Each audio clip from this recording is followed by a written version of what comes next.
Thank you very much, Tyler, and good morning, everyone. Like Tyler said, this is Dr. Hyung Kim. I'm president of Mercy Health St. Mary's, and I thank you for joining us for today's press conference on our COVID and vaccine response. You know, believe it or not, we're already 1 year into our COVID response on behalf of the communities we serve, and so today we wanted to take this opportunity to provide a 20-minute or so situational update.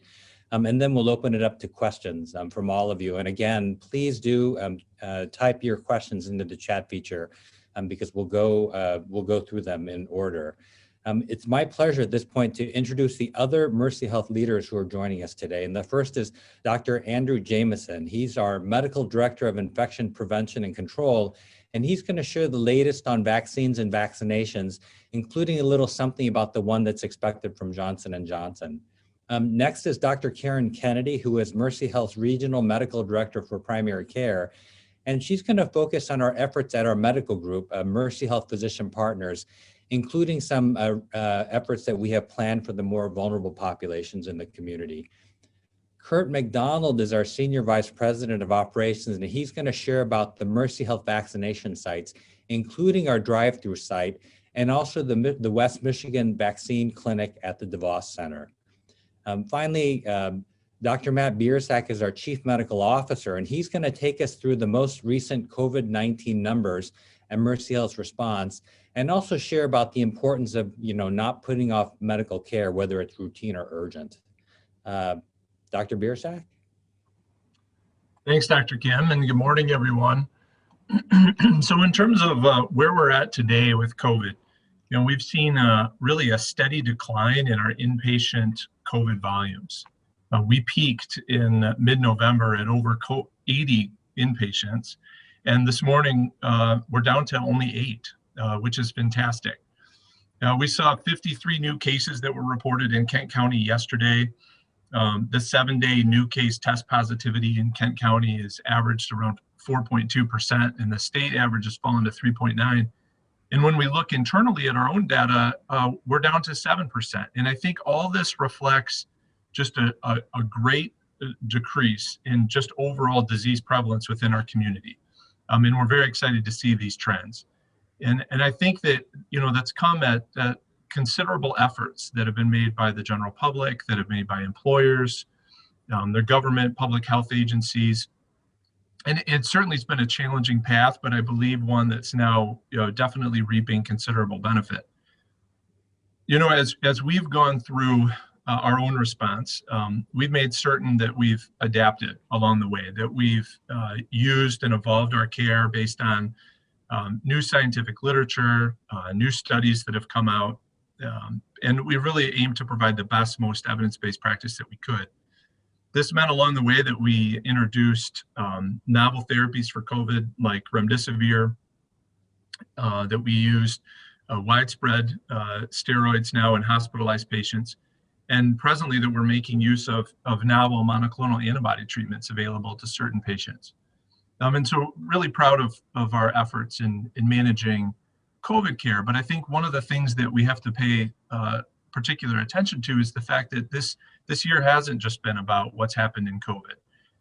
There was an important study that was published last year in the Journal of the American Medical Association that looked at what happened across the US in that first surge from March into July of 2020. And there was actually substantially more deaths that were attributed not just to COVID, but to other underlying medical conditions. We saw that Alzheimer's disease, that heart disease, that diabetes, that all of these were playing a major role in contributing to mortality across the country. And, we all think that reduced access and avoidance to regular medical care really contributed to this excess that we saw in deaths, not just in our community, but again, across the US. So we continue to message that we really implore the community at large to continue to seek out routine medical care, that you continue to see your primary care provider, that you continue to get your annual checkup, that you continue to seek out preventative care measures such as screening mammograms, cholesterol panels, colonoscopies, and also to present when necessary for urgent and emergent care. So I'd like to share a little bit about what we've done to make care, in my opinion, safer now than ever. In the hospital, what we've done is we've really isolated and kept COVID care in special locations, in rooms and in nursing units of the hospital that have special air handling and filtration, ventilation systems, really to minimize spread to other patients, to our staff. And we believe that that's been very successful. We've implemented screening at all entry points to our campus. We're asking symptomatic questions. We're checking temperatures. We're universally masking all of our patients, visitors, and staff. And we're also requiring eye protection for our patient-facing staff.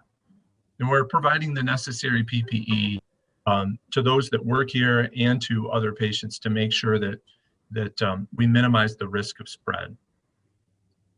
In our Mercy Health physician partner offices, we've done a lot as well. And so we're offering the options of both face-to-face and virtual visits. We're continuing to screen our staff and patients daily when they arrive to offices or when they're calling to make an appointment.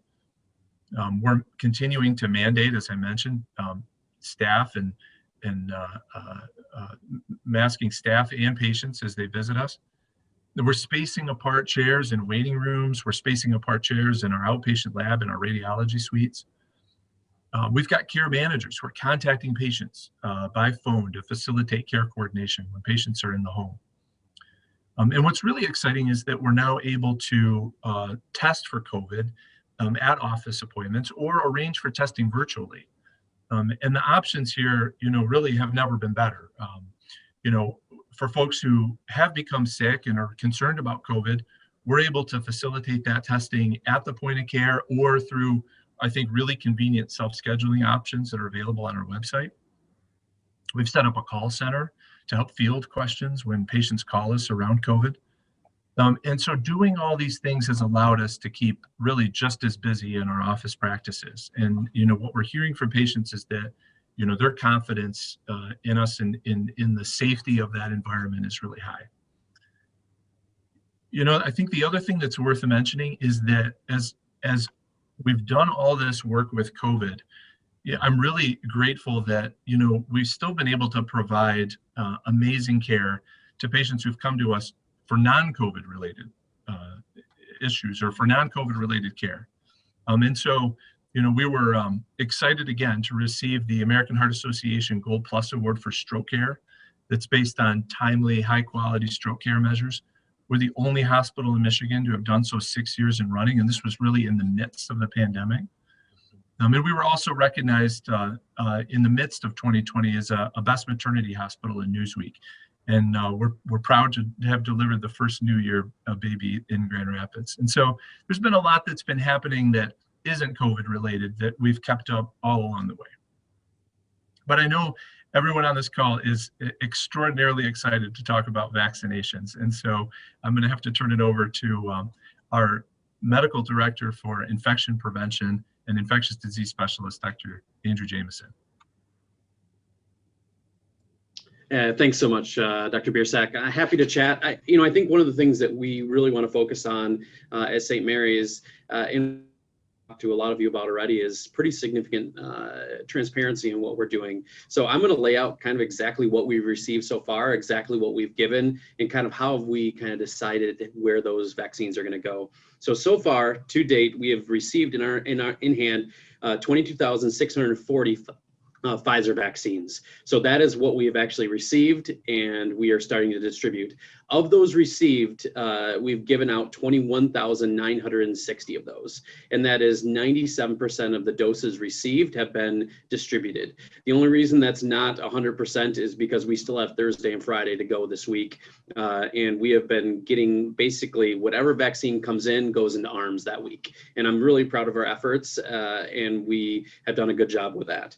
The Moderna vaccines we received so far are 1,500 vaccines total, and we have actually not yet given any of those vaccines, and I'll talk a little bit about what's planned in the next few days for that.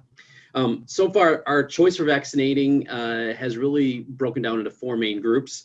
We started off with frontline health workers, and that was both at Mercy Health St. Mary's, at Mercy Health Physician Partners, but also a lot of our community partners and independent providers that may not have a medical system to call home. And we have been vaccinating a lot of those individuals. We started into the teacher groups, and those were people that were given to us from the healthcare or from the health department. So for example, Mercy Health St. Mary's was asked to vaccinate Grand Rapids Public Schools, East Grand Rapids Public Schools, and the Catholic schools in the region.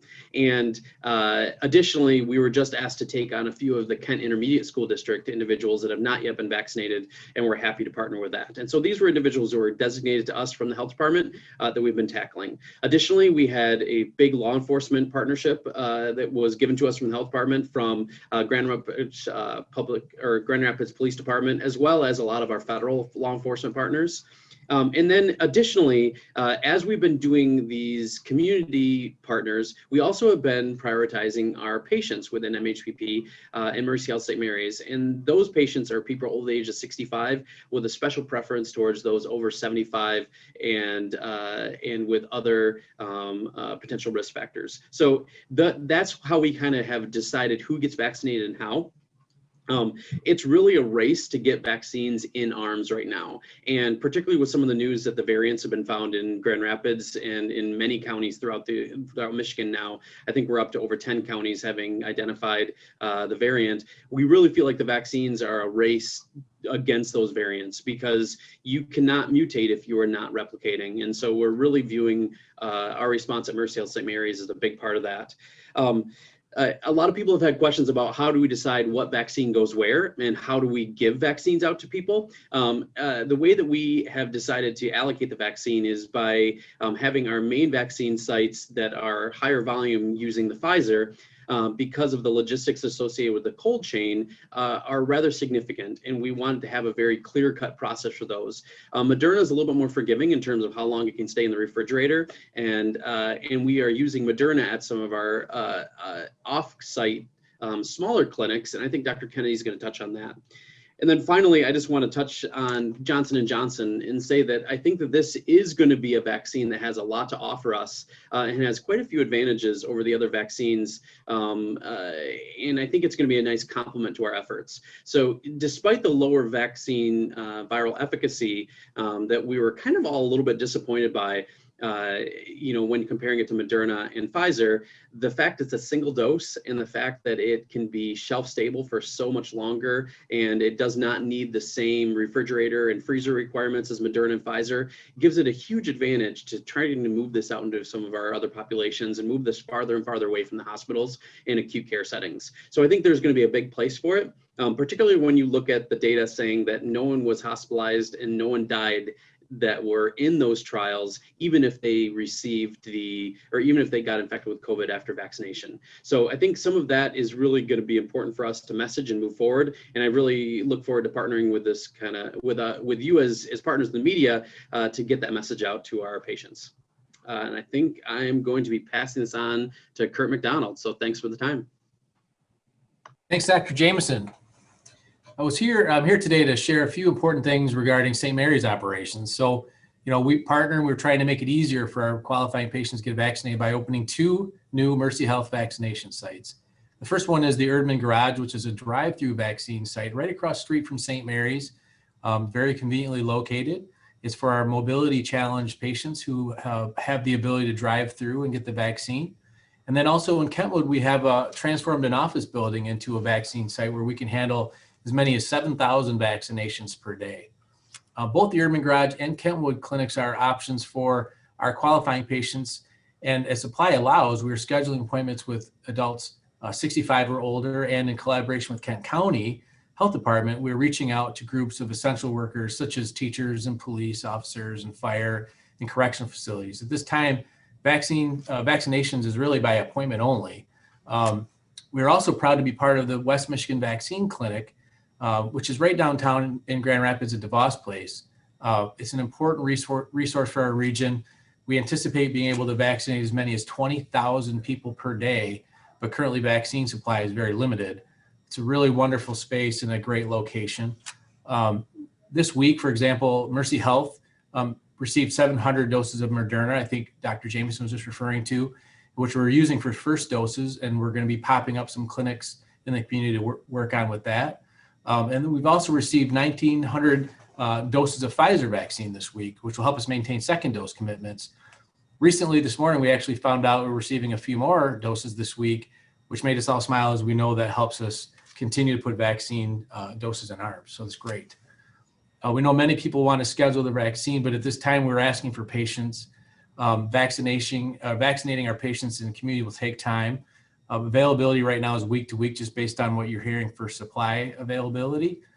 But up to this point, we've used online scheduling in a limited way for vaccines as determined by the prioritization framework from the state.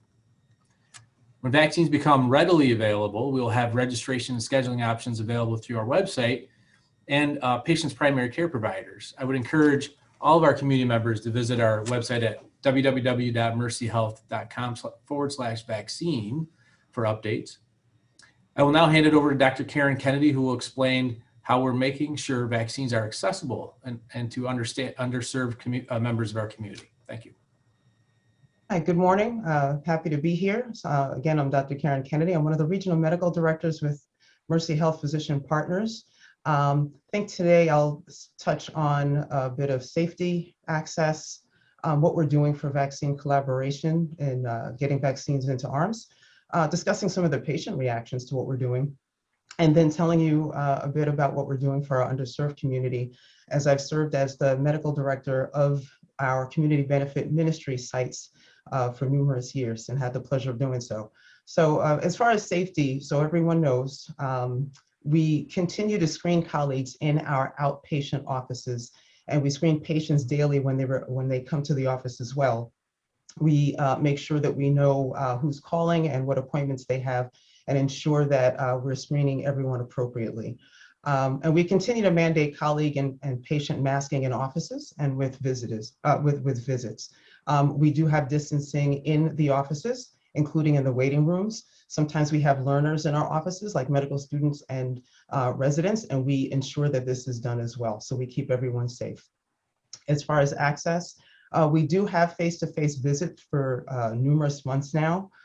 We do want everyone to come in for chronic care visits, well visits, anything that they may need. We will see you appropriately. Some people may be able to be seen via video visit, and that may be more appropriate for them. But if, say, a child needs to come in for a vaccine, of course, we'd like to see you for a face-to-face visit.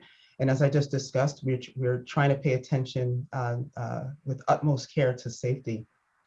As far as contacting our patients, our care managers, we have nurse care managers in all of our offices.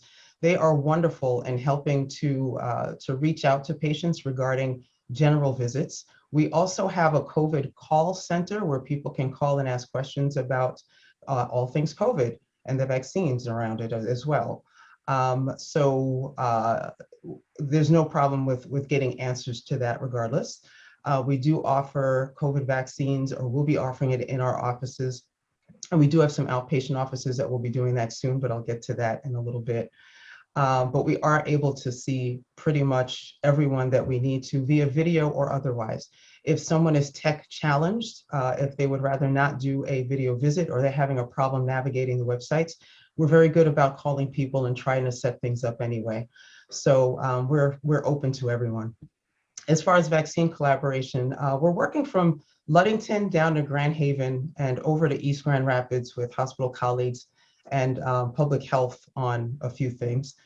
Central sites here in Grand Rapids, central sites in Muskegon area and the Lakeshore, because we're regional in West Michigan with Mercy Health, we're Grand Rapids and the Lakeshore. Offices are prepared with processes to vaccinate either daily or with increased access by doing vaccine clinics on the weekends. We also know our populations by age and vulnerability, if they're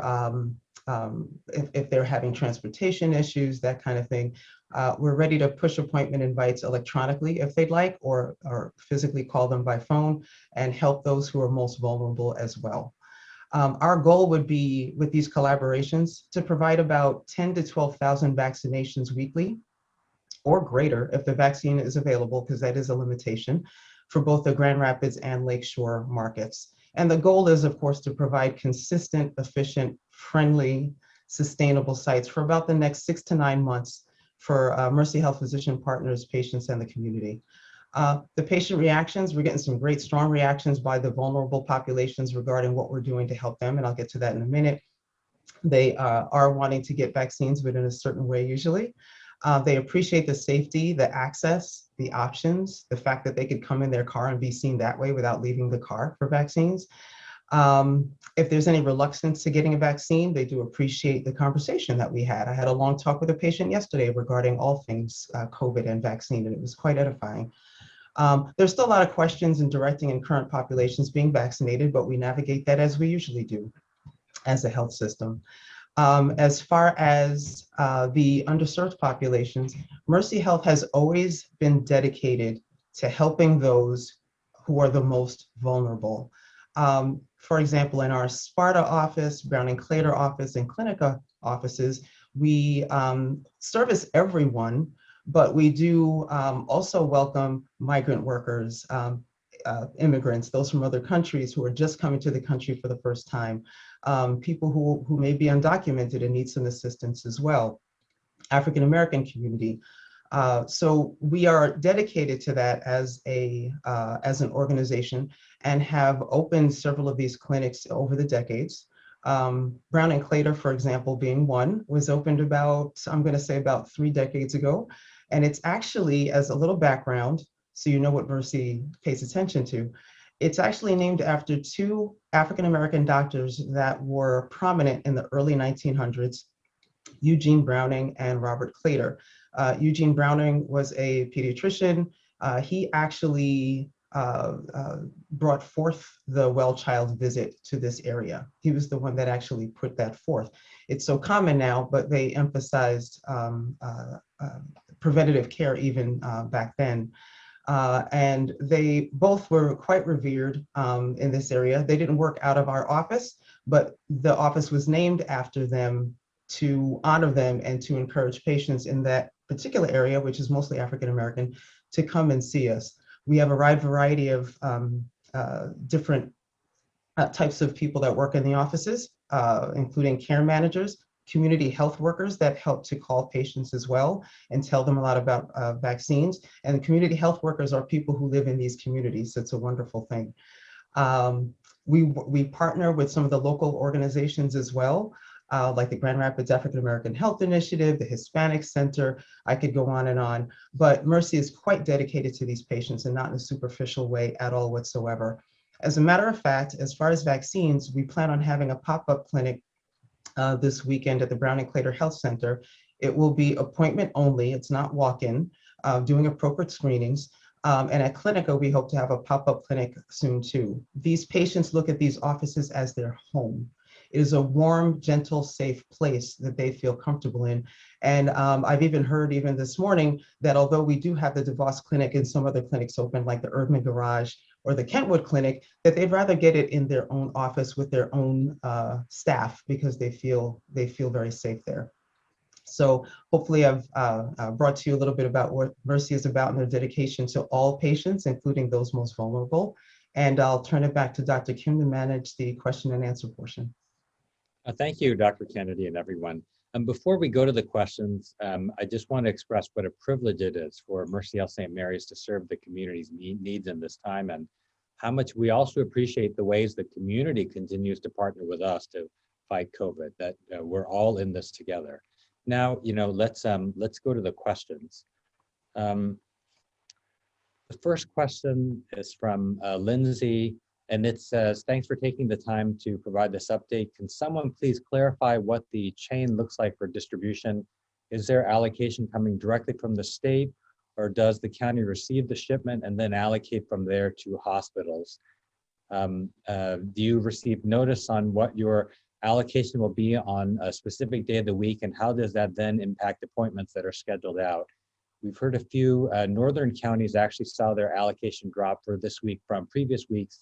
Did Mercy experience that? And so how about if first, Kurt, if you can talk about the supply chain aspect of this, and then would look to Dr. Jameson on the specifics of, when we receive notice about our allocation for the following week, and then how that affects our appointments. So first, Kurt. Yeah, so that's a really great question, Lindsay. And to be honest with you, it's been a little perplexing. The notifications generally come in. Sometimes it was starting out in the initial distribution early in the week for that week. Now it seems like it's moving to a late in the week for the following week notification. And just the way the allocations have been determined to be, the formula for distribution has changed fairly dramatically. Dr. Jameson and really our team, our pharmacist, Terry Kirkpatrick and others have been very engaged in this work. And we've been partnering with Kent County Health Department to really figure out how to best understand and utilize the vaccinations that we're getting. But I'll ask Dr. Jameson to chime in with anything he would add to that. Yeah, the difficulty, thank you for that, Kurt. The difficulty with this vaccination process is that you really have to plan things out very closely. As soon as you, to give you an example of some of the nuance, as soon as you puncture the vaccine bottle for Moderna, you have to use all 10 doses within 6 hours. And so, and you can imagine, we're in the business of giving vaccine. We don't want to waste anything. So it gets really difficult to coordinate some of that at times because you have to keep it frozen for a certain amount of time. As soon as you thaw it, it has to be used within a certain amount of time. And then as soon as you puncture it, it has another expiration. So you have multiple expiration dates along the way that are extremely challenging. Typically, we receive, the last few weeks, we received notification on Friday about what we'll get on Monday. Unfortunately, we did see a pretty significant drop in our allocation as well the previous 2 weeks. And then this week, without really asking for it, we ended up getting more than we thought we would. And that's why we've been able to reach out to the health department, get more teachers in, and really actually send a fair amount of vaccine to the DeVos Place and the West Michigan Vaccine Center. So the pattern is getting the vaccine notification at the end of the week, getting that vaccine that Monday, and then figuring out how we're going to use it. And as you can imagine, the logistics associated with distribution and allocation and vaccination when you don't know what you're going to get until just a few days before you're starting has been really challenging. Thank you, Kurt. Thank you, Dr. Jameson. The next question is from Annie with Fox 17. It's about a new Associated Press report that shows 1 in 3 people say they will not get the vaccine. What does this mean for achieving herd immunity, and how can the health community combat this? Dr. Biersack? Yeah, great question, Annie. Thanks for bringing that forward. I think that it's just natural for there to be questions, apprehensions, about this vaccine. It came to market very quickly, albeit in a safe and very organized way.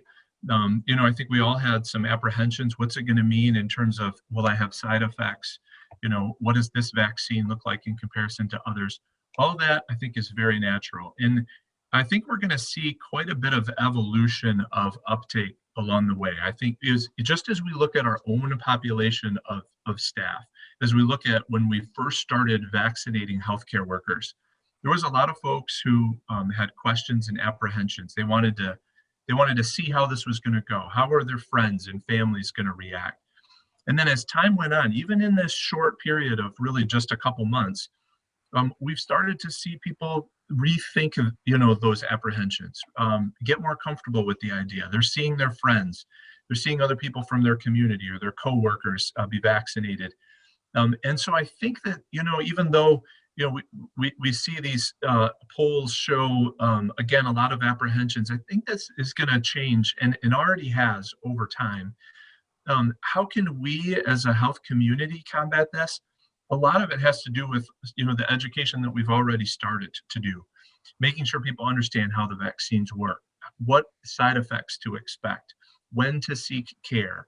And I also think it means providing access to this through a number of different avenues. So Kurt mentioned the work going on at DeVos.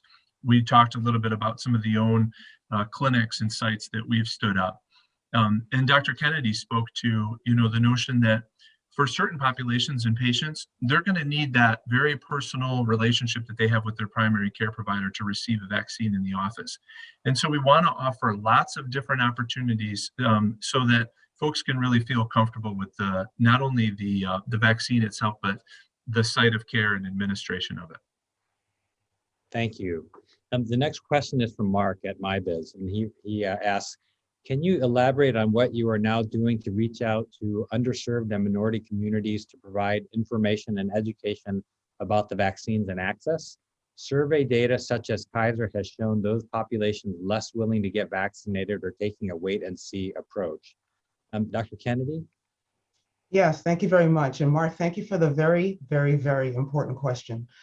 You would think that there's tons of information out there, be it on TV and books, the CDC website, Twitter, what have you. I will say it's not always just about the amount of information out there. It's about who is telling these populations the information and whether or not these populations trust it.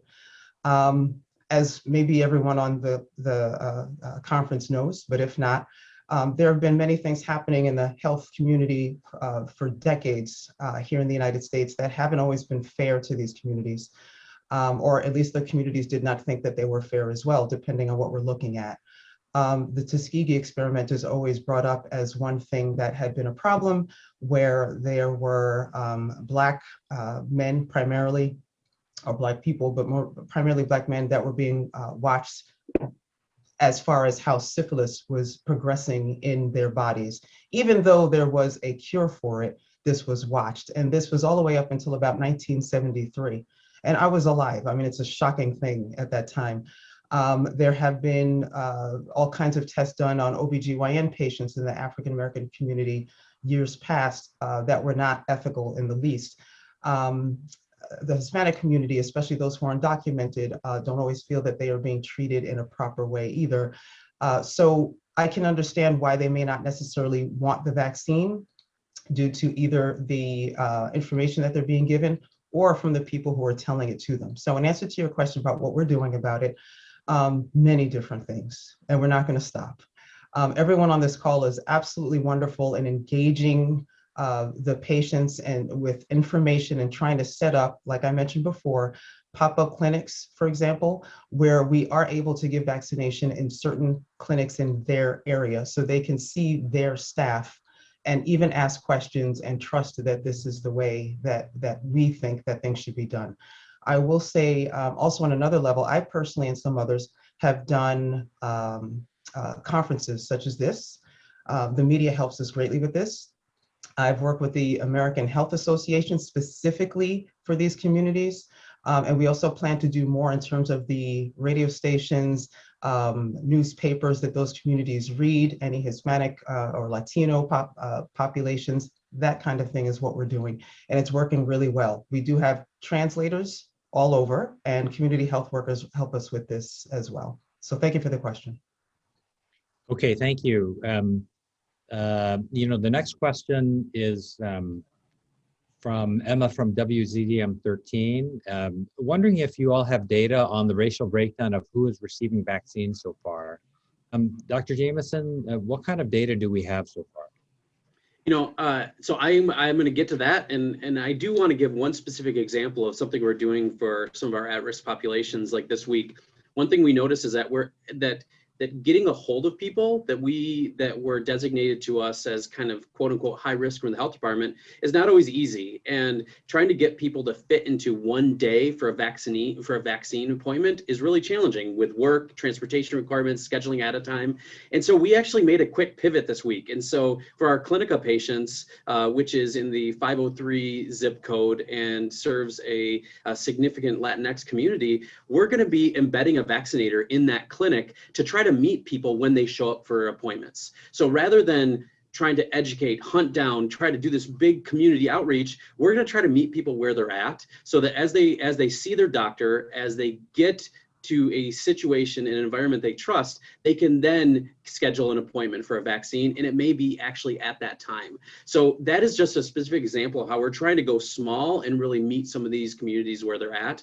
And we view that as kind of the way that we're going to get that done, rather than some of these like big pop-up events kind of thing. And then when it comes down to the racial breakdown of who's receiving the vaccine, it's challenging. Initially, we were only doing healthcare workers, teachers, and law enforcement.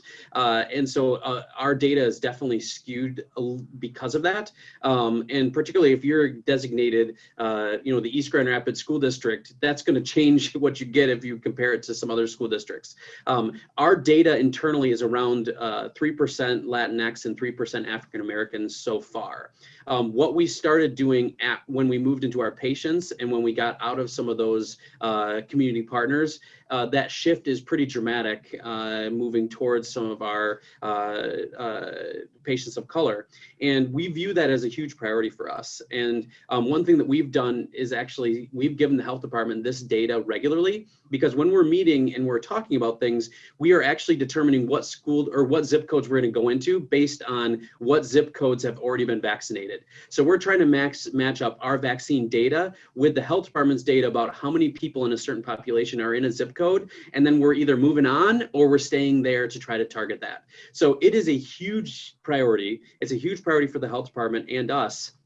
And we're really open about being transparent about what that data is. Thank you, Dr. Jameson. The next question is for Dr. Biersack. It's from Brian McVicker from GR Press and MLive. Can you talk about demand for the vaccine? Also, how many vaccines is Mercy Health St. Mary's giving out on average on a daily basis? Yeah, good question, Brian. You know, in short, demand is really, really high. You know, especially as time goes on and as we have, you know, in direction from MDHHS, the ability to vaccinate larger populations of people now over 65 and those that are in some of these, you know, critical and essential industries, there is a significant demand for vaccine. Unfortunately, at this time, demand really outstrips supply. And so, you know, at our sort of peak, we were vaccinating a little over 1,000 folks or so a day. But, you know, our ability to vaccinate to that degree is entirely contingent on the supply of new vaccine that we're allocated. So it's ever in flux and very much correlated, obviously, with the allocation that we receive. But thankfully, still in very high demand. Yes, thank you. And I would just add that there was a time when Mercy Health St. Mary's was responsible for over 2% of all the vaccines that have been administered statewide. And from a healthcare worker standpoint, you know, the size of our organization, we represent about 0.6% of healthcare workers statewide. And so, you know, we really were vaccinating kind of above our weight, as they say. And as the vaccine supply, the distribution has changed, we've dropped a little bit below 2%, but we're still vaccinating a lot. And the kind of the back of the envelope answer is we're vaccinating as much as, you know, we're being allocated. The next question is for Dr. Kennedy, Annie with Fox 17. Can Dr. Kennedy go into more detail about the upcoming pop-up clinic? Who can come? How do they sign up? And is it a vaccine clinic? Thank you for the question. So this is primarily for Mercy Health Physician Partners patients or Mercy Health patients. We are allotted a little over 200 vaccines. That's one of the big reasons why we're doing it that way. And we were targeting those who were in the 49503 and 49507 area codes. So it'll be this Saturday from 10 to 4, but it's only going to be those from Mercy Health at this time. And that's, you know, and that's an example of how our Mercy Health Physician Partners practices have proactively identified patients who fit within the 1B group and reached out, right? Yes, most definitely. And of note, about 50 of the vaccines are allotted for Clinica patients. So it's not necessarily right at the Clinica office, it's at the Brown and Claytor office. But since Clinica patients tend to feel that that's their home and they love to get things there, we're not necessarily doing it at that office, but we're allowing them to come and get vaccines as well. So we're trying to make sure that there's some decreased disparity in these vaccine efforts.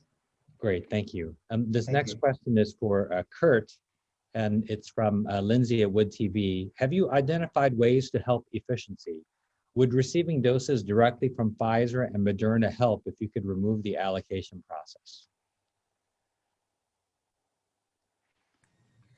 I think the short answer on that one is, from a supply chain perspective, it would be more efficient. But, ultimately the government owns these vaccine doses and they determine how it should be distributed through a very rich process to ensure that vaccines are going where they're supposed to go.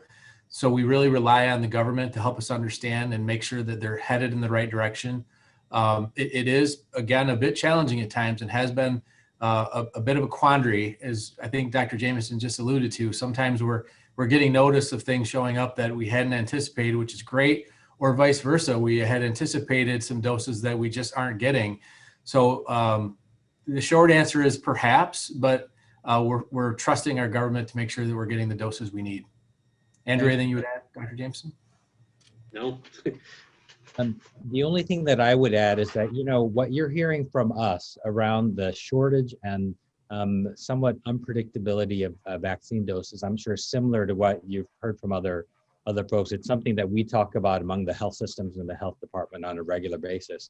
And that overall, I think we would say that, the state, which is responsible for allocating vaccine doses across Michigan, we think that they're doing a really nice job in a really difficult situation where even at the state level, we're not receiving the allocation of doses that we would like. And so, again, this is a situation where I think we're very much sticking together with the process. The next question seems like a follow-up for Dr. Kennedy. So the people who are eligible have already been contacted with respect to the Popup clinic at Browning Claytor. Yes, good question. Yes, we called the appropriate people in this particular phase over the age of 65 with chronic conditions and those over 75. If there are health workers as well, they can get that done too if they are an established patient with the clinics. I will tell you, as far as pop-up clinics, we'd like to have more. This is something new that we're doing. This is one of our first pop-up clinics, and it's just on that day. I know at Clinica, I don't know if I should call it a pop-up clinic, but I know at Clinica, they're going to pilot giving 10 vaccines every single day for the next few weeks, starting on Monday. And those are those patients as well. So they have been contacted in answer to your question. Hopefully in the future, we have more, and with more vaccines, we'll have more for everyone. Thank you. And to Mark Sanchez's question about how many more pop-up clinics may we see, so the answer is we hope to do many more and even transition it to becoming a regular part of the immunizations that we do at the Mercy Health physician partners, like getting a flu shot or getting the other shots. There's one more question from Emma. Were the pop-up clinics always part of the plan, or did they arise in response to the low administration numbers for Black and Latinx populations so far? I can take that one, Dr. Kim. So this is all about being dynamic and being able to change. And so when we started noticing some of these disparities, and when we started moving into our patient populations that were age over 65, we understood that there were definite differences with access to technology, access to transportation, and having the ability for everyone to get to one single location in an environment is really challenging. And so these clinics were in response to our relationships with the communities and really feeling like we could deliver vaccination most effectively if we started getting into the communities that we wanted to serve. And so by identifying these communities in collaboration with the health department, and the health department saying, yes, we really want you in this neighborhood. So we tell them what we're going to do, how much vaccine we're going to do in a neighborhood at a clinic.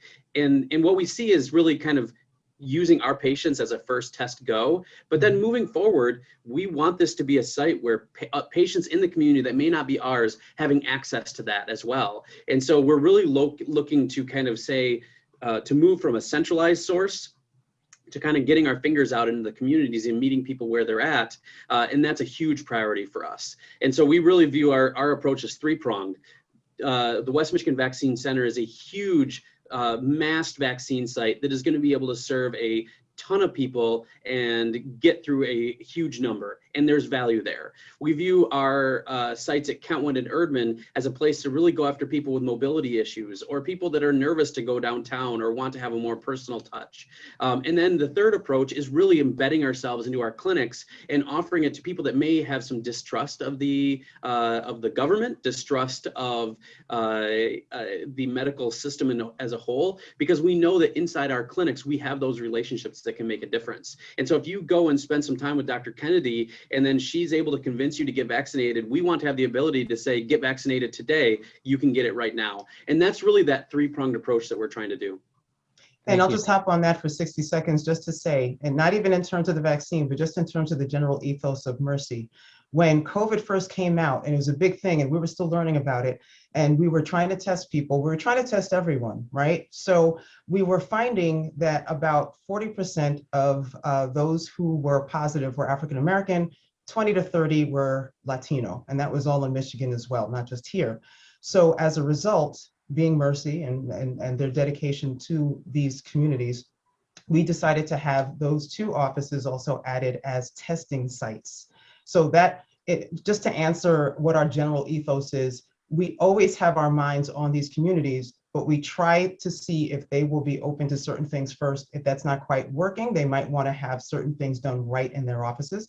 And we did have testing at those sites for a time, and it went very well. And the people on this call have all helped with that. I want to personally thank them for it during this conference. Thank you. Question from Annie at Fox 17, really good one. Any advice for seniors who may be struggling with technology, or anyone who might be struggling with technology to make their appointments? What can they do if they're registered but haven't heard about their appointment? Kurt?